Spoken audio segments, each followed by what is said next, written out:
میں پوچھتا ہوں گھر کا چراغ کون ہے؟ بچی گھر کا چراغ نہیں ہے کیا؟ بیٹی گھر کا چراغ نہیں بنتی کیا؟ نہیں بولنا ہے. جس گھر میں لڑکی پیدا ہوتی ہے حضور پاک صلی اللہ علیہ وسلم کا سلام اور حضور صلی اللہ علیہ وسلم کی محبت اس میں شامل ہوتی ہے. یاد رکھو سرکار دو عالم صلی اللہ علیہ وسلم کو اپنی بیٹی بی فاطمہ سے بے انتہا محبت تھی. اور آپ کی حدیث سے ثابت ہے کہ جس کی ایک اولاد ہوگی وہ عورت بچی ہوگی لڑکی ہوگی اس سے اور اس کو اچھی طرح پال پوس کر اس کو شادی کیا تو جنت میں میرے ساتھ ہوگا. بڑے حضور صلی اللہ علیہ وسلم میرے ساتھ ہوگا ایسا معاملہ بتایا.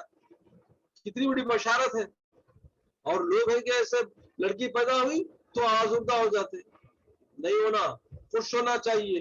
میں تو کہتا ہوں مرد بچے سے لڑکی اچھی ہے, ماں باپ کا خیال کرتی ہے, شادی کے بعد بھی ماں باپ کا خیال کرتی ہے. لڑکے کچھ بھی نہیں کرتے, یاد رکھو.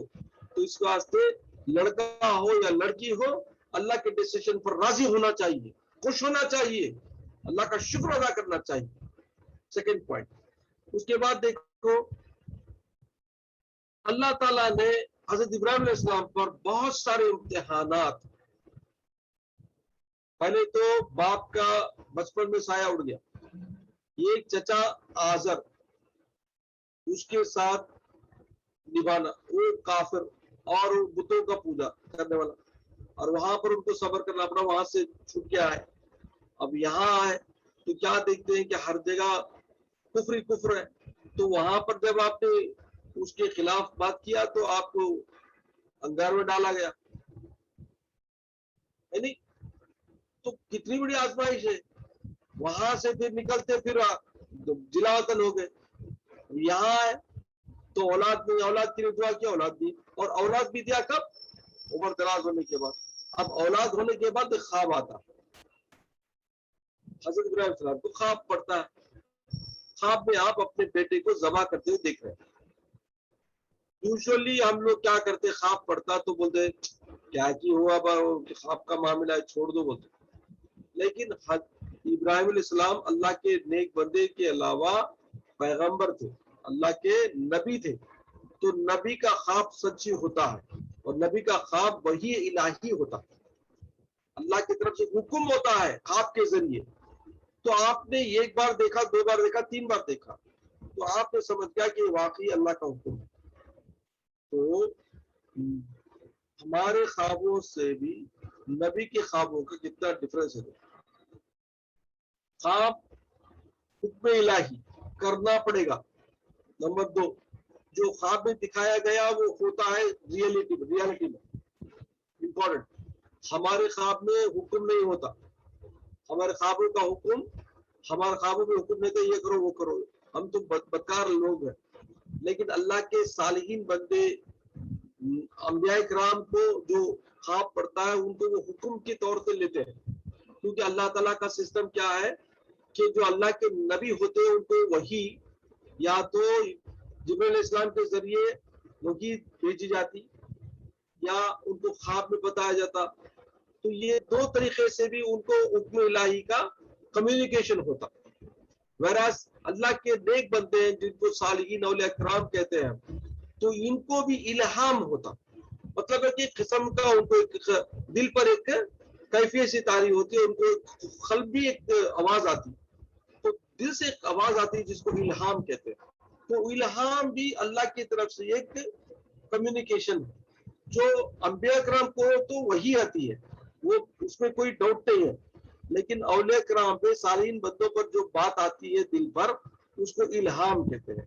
الہام یاد رکھو وہی حکم الہی ہے, اس کی اتباع کرنا فرض ہے. اس کی اتباع کرنا فرض ہے اور یہ امپورٹنٹ ہے, اس کو لاگو کرنا قانون ہے. اب ہم جو صالحین کے جو اولیاء کرام کی جو خواب یا ان کو وہی جو آتی ہے وہ حجت نہیں بنتے. مطلب کہ you can't take as a authority, authentic نہیں ہو سکتی, کیونکہ اس میں سم ٹائمس مکس بھی ہو سکتا. تو اس وجہ سے اتھارٹی فار دا اولیاء کرام کی بات خوابوں میں یا الہام میں we cannot take as authentic, but to certain extent we can accept. سمجھے نہیں, دس از ویری امپورٹنٹ. لیکن انبیاء کرام کے جو خواب ہیں یا ان کے جو وحی کا جو کمیونیکیشن ہے اٹس ڈائریکٹ فرام اللہ. تو we should accept, we can not doubt it. سمجھے نہیں؟ تو یہ this is the difference between these two, یہ یاد رکھو. اب یہاں حضرت ابراہیم علیہ السلام کو جو خواب دکھایا گیا یہ حکم الہی تھا. اب سوچو کہ کافی عمر کے بعد آپ دعا کرے اور ایک اولاد کے لیے مانگا تو اللہ نے وہ اولاد بھی دیا. اب وہی اولاد دینے کے بعد اللہ اسی اولاد کو ذبح کرنے کا حکم دے رہا ہے. ایک نارمل پرسن آپ اور ہم ہوتے تو یہی سوچتے, یا اللہ اتنی بڑی عمر کے بعد میری دعاؤں کے بعد تو مجھے ایک بچہ دیا, وہ بھی پیارا چھوٹا معصوم بچہ, اور وہ معصوم بچے کو ذبح کرنا, سوچو سوچو کیا دل پر گزرا ہوگا. آپ اور ہم ہوتے تو بولتے کیا بھائی کیا زبردستی ہے. نعوذ باللہ من ذالک, ہمارے جو فیلنگز ہوتے اگینسٹ اللہ ہوتے, ہمارے جو فیلنگز ہوتے وہ ہمیں ریولٹ کے طریقے پر ہوتے.